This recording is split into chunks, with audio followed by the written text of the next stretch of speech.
I'm just going to say it. Tesla needs a new CEO. You may have heard by now that Tesla just had their first quarter 2018 earnings call. Now, the purpose of an earnings call, when you're a public company, what you do is you've said anybody out there in the public can buy shares in the company, and because you're a part owner in the company, we now have to open our books, we have to tell you what's going on, we have to give you our numbers, and analysts from different investment firms and different banks and different publications will call in, will be on the call, and they will ask questions specifically about either the numbers or about what you promised last quarter and how things are going and what's moving forward. And the way that they determine whether they think people should buy the stock or sell it, or sort of the value of the stock at the moment, is largely based on these calls. It's based on the quarterly earnings reports and on these calls. So why do I say that Elon Musk needs to step down as the CEO?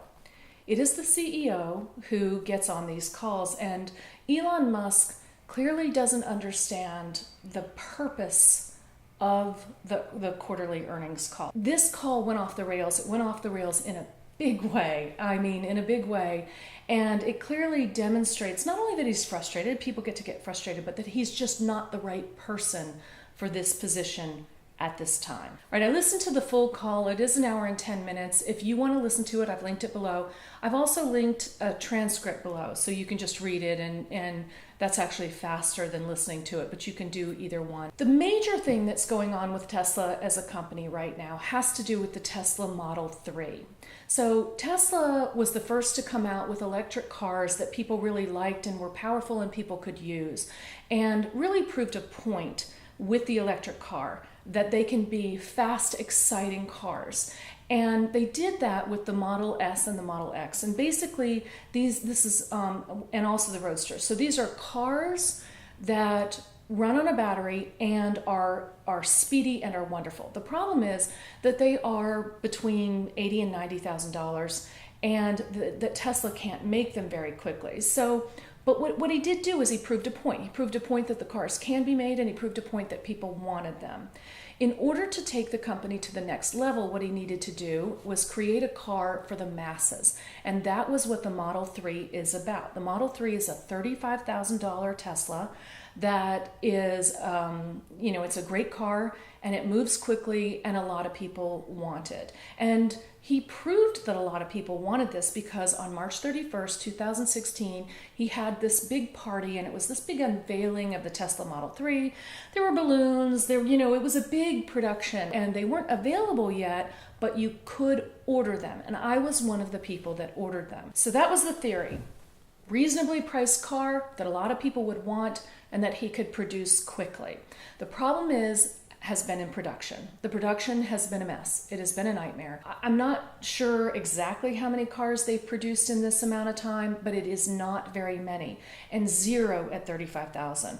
What they are offering right now is they're saying, well, you can have a slightly different version. I think they use a word for it, that if you accept this version of it, then it'll be $49,000. And if you still, when your time comes up to decide if you still want a $35,000 car, you're going to go back to the end of the line. One of the things that Elon Musk said is that regular car companies do things so slow. They produce one car every 50 seconds, and that pace is about grandma's walker pace. He is going to far outdo that.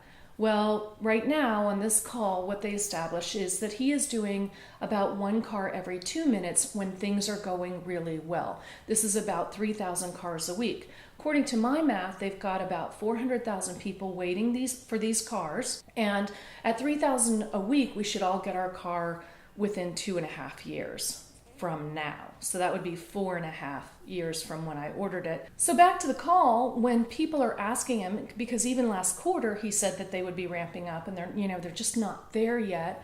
So when the analysts were asking him the details and trying to drill down on it, he would say, "Excuse me, next. I don't want any boring bonehead questions. Next, that's just not okay." And that's not okay. He needs to be answering these questions. That is the role of a CEO. So then when an analyst asked, okay, what percentage of the people that you're finally offering a car to what percentage of those people are taking that $49,000 car and what percentage are saying, nah, I'm going to go back to the end of the line. That's when Elon Musk said, we're going to YouTube. These questions are so dry, they're killing me. Okay, two things. One is, what do you mean we're going to YouTube? And what he meant by that was he had somebody, a YouTuber, teed up to ask him some sort of pie in the sky questions. But, these questions are killing me. I don't want these dry questions. The purpose of a quarterly earnings call is not to entertain the CEO. There are a lot of purposes for this call. His entertainment ain't one of them. This isn't a marketing event. This is not him unveiling something, him announcing something. This is him answering to shareholders. It's a requirement. He has to do it. And it is not, nobody's there for his entertainment. That's just not how it works. So what did Elon Musk mean by we're going to go to YouTube? Well, there was a guy on the call who was a YouTuber, and obviously this had been teed up, and he asked him a lot of future sort of pie in the sky questions. And these are the kinds of things that Elon Musk likes. He doesn't want to talk about now and about actually completing a project that he has. He wants to talk about the future and what he's doing next. And that's what a lot of these questions were about. And it was really silly because Elon Musk would say, well, that's a very entertaining question. And the guy would go, Elon, that was a very entertaining answer. Again, entertainment is not the goal. This went on for about 15 minutes. And finally the operator, she's trying to cut to the next person. So she goes, and next we're going to have, and Elon cut her off and said, no. As long as he's asking entertaining questions, we'll keep going. And they did. They went on for a good while. So finally, they do cut over to another guy, an analyst, and he starts with an apology, which he should never have to do. He says, I'm really sorry if this is a mundane question. I'm trying not to ask a mundane question, but if you could keep us posted on the Model 3, it would be really helpful. You get on Twitter all the time, and because this guy, they've got to wait another 3 months for another quarterly call, and he's saying if you could keep us up to date on this, it would be good because we would like to hear about the Model 3. And Elon lost it again, and he basically said, look, you know what, everybody wants to know what's happening in a few weeks, what's happening in a few months. Owning stock, running a company is about a long-term play. It's all got to be long-term, and if you're not in it for the long-term, listen, I'm not interested in the day traders. If you're a day trader, just sell the stock and don't buy it again. Okay, 2 years. It has been 2 years. I haven't seen hide nor hair of the car that I ordered. 2 years. This is not a day trader situation. We cannot keep looking at, all he wants to talk about is the future. Whenever they were trying to get to how are you going to do this and how are you going to make it faster, he basically said, yeah, the Model 3 is not going to go so well as far as the production goes, but the Model Y is going to be great. It's going to be perfect. And so the analyst said, oh, okay, let's talk about the Model Y for a minute. What is it that you are going to do to change the production? What have you learned about the production of the Model 3? And Elon Musk said, oh, well, when I have the big party and the unveiling of the Model Y, I'll let you know then. To his credit, this analyst on his feet said, nobody expected this call to go this way, said, well, they also say that great years are made out of great quarters and great decades are made out of great years. In other words, get with the program, dude. These calls really matter, these quarterly earnings calls. I am recording this the day of the call, and right after the call, the stock price fell 10%. 10%. Shareholder loss based on Elon Musk's performance in this call. They matter. So here's the point. I really think it is time for Tesla to have a new CEO. I don't think that's going to happen. Here's why I don't think that's going to happen. Typically, the group that decides on the CEO is the board. And the people who put the board in place are the shareholders. In this case, the board is made up of 6 people, 2 of whom have the last name Musk. So it's Elon Musk and his brother. So right there, they have 1/3 of the votes there. But also the way the bylaws are written for Tesla, it takes a supermajority to do almost anything of importance, including changing the CEO. And what that means is that 67% of the vote has to be for changing the CEO. Elon Musk himself owns 27% of the shares. So by himself, he can't quite block it, but he can come really close. He'll just need one other person. I don't know what his brother owns, but that would probably be enough.